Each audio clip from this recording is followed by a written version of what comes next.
조갑제TV 시청자 여러분 안녕하십니까. 2024년 8월 26일 오후 6시입니다. 저는 오늘 강원도 용평에서 있었던 고 김석원 회장 추모식에 다녀왔습니다. 일주기 추모식이었습니다. 고 김석원 회장은 상용그룹 회장으로서 또는 용평 스키장을 만든 분으로서 또는 고성에서 세계 잼버리 대회를 성공적으로 개최한 분으로서 등등 여러 방면에서 많은 업적을 남기고 또한 그 영향력이 한국 사회에 큰 족적을 만든 분이기도 합니다. 평창 올림픽은 김석원 회장의 역할이 없었으면 있을 수가 없었습니다. 1970년대 초에 그때 스키 인구가 몇천 명밖에 안 되던 시절에 스키장을 만든다는 그런 결단을 했고 그걸 밀어붙여 가지고 스키가 동계 스포츠가 지금 한국인의 삶 속으로 들어왔고 그것을 기반으로 해가지고 2018년 평창 동계올림픽이 있었습니다. 이분이 작년에 돌아가셨는데 저와는 독특한 특별한 인연이 있습니다. 무엇보다도 같은 해방동입니다. 1945년생. 그래서 제가 추모사를 읽었습니다. 그 추모사를 다시 여러분들에게 한번 소개해 드려야 되겠다는 생각이 듭니다. 한 대기업인의 삶과 죽음에 대한 저의 생각입니다. 한번 들어주시기 바랍니다. 고 김석원 회장 일주기 추모식에서 추모사를 해달라는 부탁을 가족들로부터 받았을 때 아니 벌써 1년이란 놀라움과 함께 이참에 고인과의 관계를 정리해 봐야 되겠다는 생각도 하게 되었습니다. 우리는 1945년생 해방둥이 사이로서 1985년 8월로 월간조선에 40대 기술원 인터뷰를 한 것이 계기가 되어 한 세대에 걸쳐 참으로 긴 대화를 나눈 관계였습니다. 1975년 선친 승곡 선생의 갑작스러운 별세로 만 30에 쌍용그룹 회장이 된 그를 처음 만났을 때 김 회장은 유쾌한 청년 같은 젊은 총수가 되어 있었고 종합상사에 한국의 엘리트가 다 모여 있다는 식으로 자신만만해 하였습니다. 다시 그 9년 뒤 1994년에 10시간이 넘는 인터뷰를 했을 때는 제가 잡지에 이렇게 썼습니다. 해방둥이로서 한국 나이로 벌써 50세, 재벌회장 재직 20년째를 맞은 김 회장은 사람을 아주 편하게 해주었다. 그는 겸손하고 조용조용한 말투로 국제화, 교육, 자동차, 경영 철학에 대해 이야기하였다. 김 회장은 국제적 규칙을 지키는 것, 폭넓은 교양, 남에게 폐를 끼치지 않는 자세가 바로 국제인의 3대 조건이라고 말했다. 그는 지킬 수 있는 법을 만들고 그것을 지키는 것이 국제화의 출발점이라고도 강조하였다.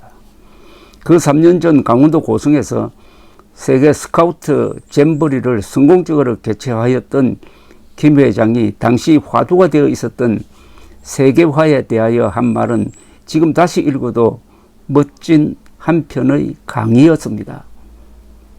시대를 앞서가는 국제신사라는 이미지가 강하게 남았습니다.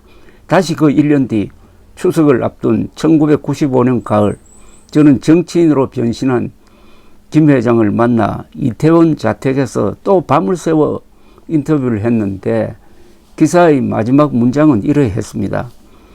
6시간 동안 대화를 나누는 가운데 그는 벌써 세 번째 담배갑을 열었다. 보통 피우던 두갑 수준을 넘어선 것은 스스로 긴장하고 있기 때문일 것이다.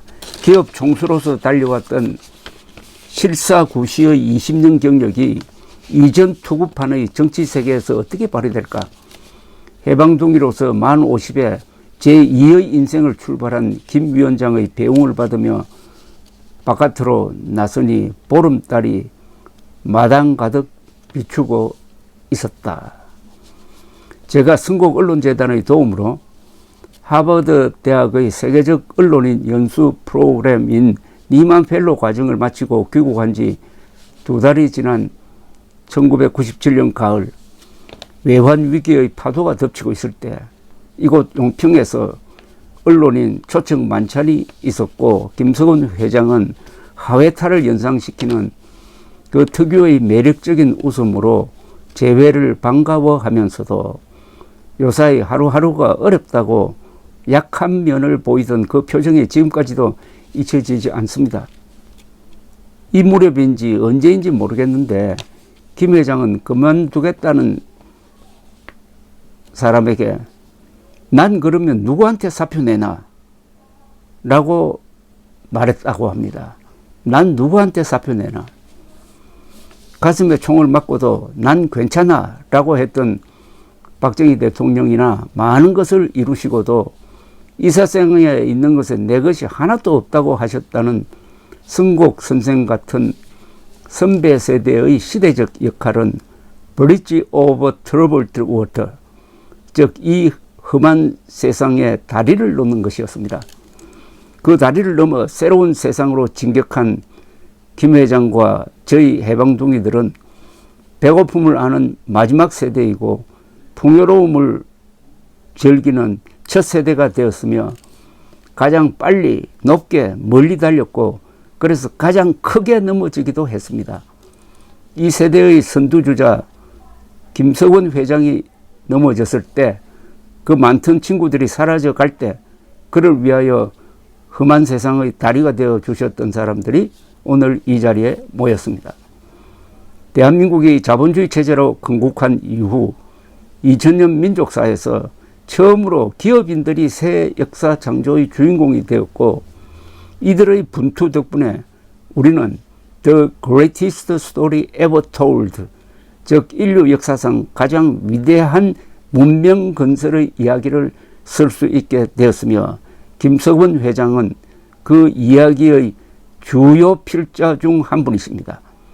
시대가 바뀌어 산업공상의 사자 계급에 속하는 이른바 신종 양반 세력, 저와 같은 언론인, 검사, 판사, 학자, 정치인, 관료들이 민주화의 흐름을 타고 주도권을 잡는 세상이 되자 저는 어느덧 재판받는 김석원 회장에 대한 선처를 구하는 탄원서를 쓰는 처지가 되고 김석원이란 이름 석자는 잊혀져 가고 있었습니다. 2011년 7월 한국이 평창 동계올림픽 개최권을 딴 직후 조선일보 최보식 기자가 김 회장 인터뷰를 통하여 스키 인구가 4,000명일 때 용평을 개척하여 올림픽의 길을 연 숨은 공로자라고 쓴 것과 작년 별세 직전 새만금 잼버리가 파행을 하자 성공했던 고성 잼버리가 소환된 것 정도였습니다. 그러나 알아주지 않는다고 하여 있는 것이 없어지는 것은 아닙니다.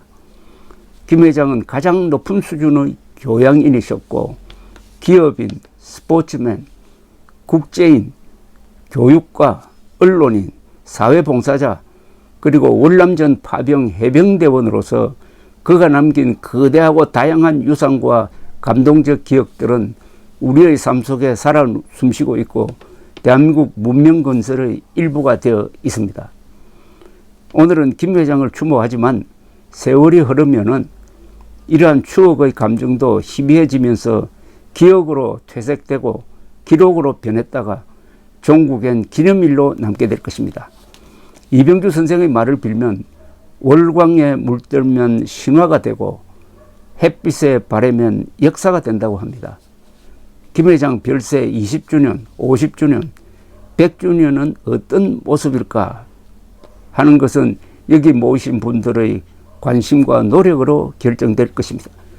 큰 인물의 진짜 승부는 관뚜껑이 닫힌 순간부터 시작되는 것이고, 그것은 기억, 기록, 기념의 싸움이 될 것이며, 후손과 후배들이 어떻게 무엇을 계승하는 것에 달려 있습니다.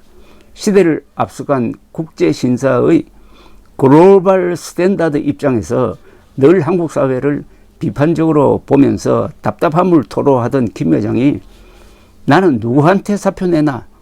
라고 했을 때의 그 절대 고독은 한 개인의 하소연이 아니라 오늘과 내일을 살아갈 사람들에게 던지는 물음이라고 생각합니다. 저희 해방둥이 세대의 잘못은 너무 바쁘게 산다는 핑계로 선배 세대의 위대한 이야기들을 자랑하지 못하고 묻어버린 점일 것입니다. 그리하여 The greatest story ever told는 The greatest story never told가 되고 말았습니다. 그래서 오늘의 이 추모식은 슬픔의 추억이 아니라 김 회장의 성공과 실패를 다 아울러 그분을 자랑스럽게 기억하자는 다짐과 희망의 새로운 출발점이 될 것입니다. 김석원 회장님, 당신은 좋은 세상을 만나 참 열심히 사셨습니다. 그래야 더 좋은 세상을 만들어주고 떠났으니 우리 곁에서 영원히 살아 있을 것입니다. 나는 누구한테 사표 내나 라고 걱정할 필요 없는 세상에서 편히 쉬십시오. 우리가 있습니다. 저희는 조국 통일을 보고 가겠습니다. 저희 부족한 이 추모사를 경청해 주신 여러분 대단히 감사합니다. 2024년 8월 26일 조갑제 올림. 감사합니다.